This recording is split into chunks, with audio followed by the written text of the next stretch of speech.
गाजियाबाद के करीब ककराना मोदी नगर के रहने वाले पीड़ित किसान सुधीर चौधरी को इन दिनों जान के लाले पड़े हैं। हालत यह है कि उनके यूपी से अपने परिवार की जान बचाने के लिए दिल्ली के जंतर मंतर पर आकर प्रधानमंत्री और गृह मंत्री से गुहार लगानी पड़ रही है। मीडिया के समक्ष आकर पीड़ित किसान ने अपनी आप बीती सुनाते हुए कहा कि 26 जनवरी तक हमारी मांगों की सुनवाई नहीं हुई तो पूरे परिवार के साथ आत्महत्या कर लेंगे। हालत ये है कि वो कभी एसपी ऑफिस के चक्कर लगा रहे हैं, कभी किसी थाने के तो कभी स्पीड पोस्ट से अपनी जान की अमानत मांगते हुए पुलिस के आला अफसरों को खत लिख रहे हैं। जानते हैं उनका गुनाह क्या है? गुनाह है कि उन्होंने कच्ची कॉलोनी के धंधेबाजों यानी कि कुछ नाजायज कॉलोनाइजरों के झांसे में आकर अपनी जमीन पर उन्हें कॉलोनी काटने की छूट दे दी। असल में सुधीर चौधरी को करीब 4 साल पहले कुछ कॉलोनाइजरों ने उनकी पुश्तैनी जमीन पर कॉलोनी काटने का ऑफर दिया। साथ में ये भरोसा भी दिया कि वो जीडीए यानी गाजियाबाद डेवलपमेंट अथॉरिटी से उनकी जमीन पर कटने वाले कॉलोनी को लीगलाइज करा लेंगे।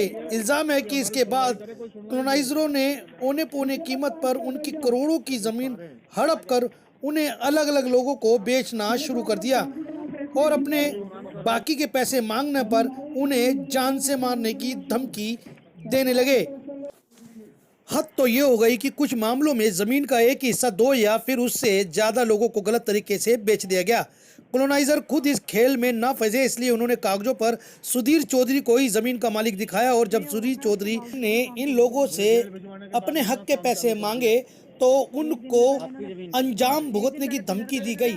लेकिन कहानी में असली ट्विस्ट तब आया जब अचानक एक रोज उनकी ही जमीन 2 लोगों को बेचने के जुर्म में उनके खिलाफ धोखाधड़ी का मुकदमा दर्ज हो गया और पुलिस ने भी गजब की फुर्ती दिखाते हुए उन्हें गिरफ्तार कर जेल भेज दिया। ये हालत तब है जब सुधीर चौधरी का कहना है कि वो शिकायत करने वाले को जानते तक नहीं। धोखाधड़ी दूर की बात है क्योंकि उनकी जमीन हथिया कर बेचने का खेल तो असल में कॉलोनाइजर खेल रहे हैं। पीड़ित किसान ने आज मीडिया के समक्ष अपनी परेशानी रखकर सीधा प्रधानमंत्री और गृहमंत्री कार्यालय में जाकर अपना ज्ञापन सौंपा और उन्होंने अपने पूरे परिवार की जान बचाने की गुहार लगाई है। पीड़ित ने कहा है और उनकी पत्नी का कहना है कि अगर उनकी मांगों पर सरकार के द्वारा कोई सुनवाई नहीं हुई तो परिवार समेत आत्महत्या कर लेंगे, जिसका जिम्मेवार सिर्फ दरोगा और बिल्डर ही होगा। इतने सिस्टम से परेशान हो चुके हैं कि हमें अपनी जान के लाले पड़ रहे हैं। हम अपनी जान बचाने के लिए दिल्ली में आए हैं। हमारी ये बात अगर ऊपर तक पहुँच जाए, योगी जी तक पहुँच जाए, मोदी जी तक पहुँच जाए तो हमारी जान बच जाए। मामला ये है कि कुछ भूमाफिया हमें मिले, उन्होंने हमें झूठे वादे करे, हमारी करोड़ों की संपत्ति हजम करके झूठे मुकदमे में हमें जेल भिजवा दिया और हमारी और भी झूठे मुकदमे में लगाने के लिए हमें वो दरोगा हमारे पीछे मतलब रवानगी लेके गाजियाबाद ही आ गया मुजफ्फरनगर से। दरोगा का नाम मैं इतना जानता हूँ कि अजय पंडित, अजय भारद्वाज बोलते हैं उसको। उसका भैया प्रॉपर्टी का काम करता है। उसके भैया ने मेरे खेत में प्लॉट लिया, मुझे पेमेंट कुल 4 लाख रुपए दी, 7,000 रुपये का गज वहाँ सर्किल रेट भी है और बाकी जो पैसे मांगता हूँ तो मुझे जान से मारने की धमकी, झूठे केस में फंसा दिया। डील रोके उसमें उसने पैसा लगा रखा अंदरूनी और बेमानी संपत्ति में पूरा वो अपना करता है। उसकी जांच हो और मेरी जान बचाई जाए। हाँ, मेरे पति के साथ, जब मेरा पति किसान आदमी है, अनपढ़ आदमी है, ये कपिल देव जो आसाराम है, मोदी नगर में रहने वाला है और ये बैनामा लेखक भी है। इसने पहले बड़े बड़े सपने दिखाए, हमारे घर में आया मिलने। मनोज कुमार है जो मुरादनगर का है, साहेब सिंह का पुत्र है। इन्होंने भी हमें घर में आके ही हमसे सारी बातें करी और इन्होंने हमें तब तो ये बोला कि यहाँ पे सोसाइटी बनाएंगे, जीडीए से पास कराएंगे। 3 साल का कॉन्ट्रैक्ट साइन करवाया, झूठे डील करवाई कि कानून को हम करोड़ों की संपत्ति नहीं दिखाती, 10 लाख में इसमें बिजली पानी पास करवाएंगे, प्लॉट बनाएंगे, ये सब दिखाया। उसके बाद अभी 1.5 साल बाद जब इन्होंने बोला, आवाज़ उठाई कि भाई यहाँ पे कोई भी आपने जीडीए का नक्शा नहीं पास कराया, जीडीए का नोटिस आने लग रहे हैं, पुलिस आ रही है घर पे वहाँ पे पूछने की भाई जीडीए का नोटिस कच्ची कॉलोनी कैसे पास कराई। तब इसने हमसे 1 लाख रुपये रिश्वत भी ली, सब कैश लेके गया कि मैं सब कुछ करवाऊँगा। 3 साल बाद जब डील खत्म हो गई, हमने हाजिरी भरी, हमसे फ़ोन करते हैं भाई आ जा, क्या करा है प्लॉट वाले। आज हम प्लॉट वालों को भड़का रहा है कि हमने कुछ गलत कर दिया। भाई के साथ इनके बेईमानी करवा के हम पे मुकदमे लगवा दिए।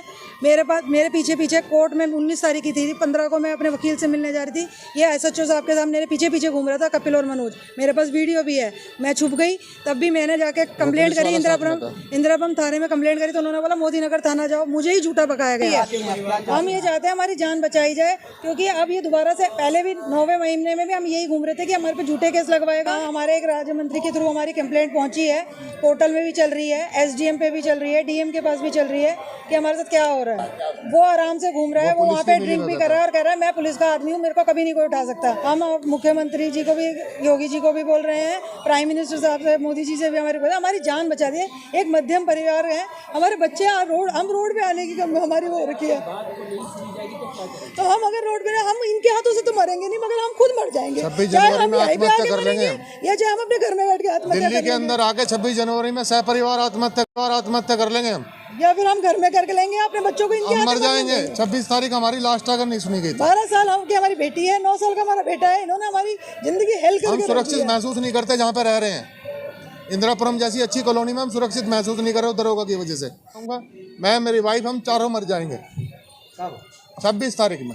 अगर सुनवाई नहीं हुई तो हम 100% मर जाएंगे, चाहे हम दिल्ली आके मरे, चाहे हम कहीं मरे, मर जाएंगे। लेकिन हम तो इसके जिम्मेवार कौन होंगे? इसका जिम्मेदार सिस्टम, एक यूपी का दरोगा इतना बड़ा हो गया सिस्टम से ऊपर, जिसे कोई नहीं पूछेगा कुछ वो भी। दरोगा जिम्मेदार होगा जो हमारे पीछे पड़ा हुआ है। ये डीलर से कुछ नहीं पूछा जाएगा।